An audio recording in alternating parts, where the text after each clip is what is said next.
சூப்பரா இருந்துச்சு. அங்க உள்ள ரொம்பவே என்ஜாய் பண்ணோம் ஷோ. பட் வெளியே வரப்போ ரொம்ப கஷ்டப்பட்டோம். எந்த ப்ரிப்பரேஷனுமே இல்ல.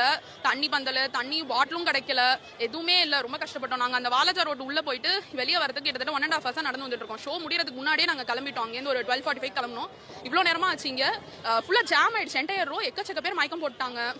சுத்தமா எந்த ப்ரிப்பரேஷனுமே இல்ல. இன்னும் கொஞ்சம் நல்லா ஆர்கனைஸ் பண்ணியிருந்திருக்கலாம். இந்தியாவோட ஏர்ஃபோர்ஸ் ஷோ நடத்துறோம். இவ்வளோ நாள் கழிச்சு சென்னையில நடக்குது. பட் அதுக்கு உண்டான எந்த ப்ரிப்பரேஷனும் இல்ல. அதுதான் ரொம்ப டிசப்பாயிண்டிங்கா இருந்துச்சு.